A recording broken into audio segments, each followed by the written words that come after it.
Assalamualaikum warahmatullahi wabarakatuh. Perkenalkan, nama saya Muhammad Yasin Fauzi. Saya dari Prodi Ekonomi Syariah kelas ESF. Di sini saya akan membahas tentang bertahan di tengah wabah. Herwadi alih profesi jadi pengrajin masker. Nah, di sini ada sebuah permasalahan. Permasalahannya yaitu wabah COVID-19 berdampak besar terhadap perekonomian Indonesia, termasuk pada perekonomian kecil. Masyarakat banyak kehilangan pekerjaan karena tempat mereka bekerja harus tutup sementara.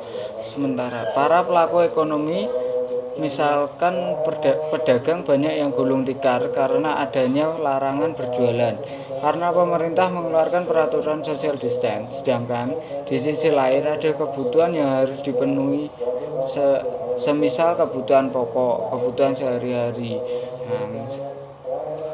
Dalam berita di atas, bagaimana pelaku usaha harus tetap membuat usahanya berjalan agar ia tetap punya penghasilan dan memenuhi kebutuhan sehari-hari dalam hidupnya.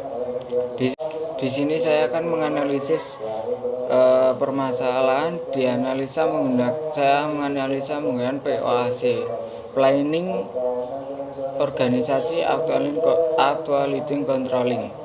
Dengan adanya wabah 19, penyebaran luar biasa ini sangat terdampak besar di semua kalangan, salah satunya pada perekonomian masyarakat. Dalam berita menjelaskan tentang Herwadi, salah seorang pedagang baju yang merupakan nasabah BRI, banting setir akibat penurunan omset. Bisnis selama wabah COVID-19 terjadi di Indonesia menjadi pengrajin masker. Dalam kasus di atas, terjadi permasalahan yang dialami pelaku bisnis kecil karena usahanya yang lama tidak berjalan dengan baik sementara waktu karena sedang terjadi wabah COVID-19 dan pemerintah mengeluarkan peraturan social distance. Maka, sebagaimana pelaku usaha, dia harus membuat terobosan baru atau membuat ide baru, perencanaan baru agar usahanya dapat terus berjalan, karena Herwadi mempunyai 8 karyawan dan semua kebutuhan sehari-hari harus tetap dipenuhi. Maka Herwadi beralih profesi sementara menjadi pemproduksi masker. Namun dalam hal ini ada permasalahan yang harus dihadapi. Herwadi harus memilih pasar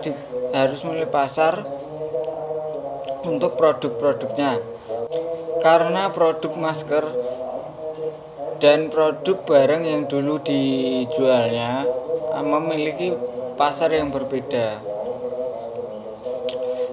Maka Herwadi harus mencari sebuah solusi untuk bagaimana cara memasarkan masker produknya.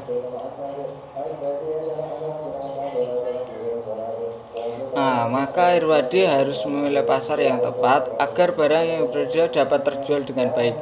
Maka pasar yang dipilih Herwadi adalah tim medis, rumah sakit dan instansi-instansi pemerintahan, agar usahanya tetap bersaing dengan usaha sejenis, karena di tempat lain tentunya banyak juga yang memproduksi masker. Maka untuk dapat menjual produk dengan baik dengan cara mencari pasar yang terbaik seperti yang di atas, lalu membuat perbandingan harga, membuat persaingan harga, karena jika Herwadi dapat menjual harga yang lebih murah, maka penjualannya otomatis akan meningkat. Cara penjualan masker agar bisa memiliki harga lebih murah, maka pembelian bahan baku dilakukan dalam jumlah besar sehingga dapat menjual harga lebih murah. Di sini saya akan memberikan masukan dan tanggapan. Menurut saya sangat bagus dilakukan untuk menghadapi krisis ekonomi di tengah wabah COVID-19 adalah cara ini. Target pasar yang ditentukan sudah sangat tepat. Untuk memperoleh pendapatan yang besar, seharusnya juga membuat model masker lain, misal masker kain non-medis, masker anak-anak, masker hijab, karena kebutuhan masker di pasaran sangat tinggi dan juga sangat beraneka ragam. Saya saya lihat dari berita di atas, belum ada jenis-jenis masker yang selain masker digunakan oleh pemerintah dan digunakan oleh tim medis. Jika penjualan masker sudah sangat pesat dan ramai, saya juga menyarankan untuk membuat baju APD karena saya lihat sekarang tenaga medis membutuhkannya, sedangkan barang ini sangat sulit dicari dan produksinya dan orang yang memproduksinya sangat minim, dan kalaupun ada yang jual sangatlah mahal. Tentunya pembuatan APD harus memenuhi syarat yang telah ditentukan oleh standar medis karena digunakan oleh tenaga medis langsung menangani wabah atau virus ini. Jika APD tidak sesuai standar medis akan membahayakan para medis yang bekerja. Untuk masalah penjualan harus sangat diawasi agar tidak terjadi penimbunan oleh suatu pihak tertentu seperti yang dulu terjadi, agar tidak menjadikan kelangkaan barang.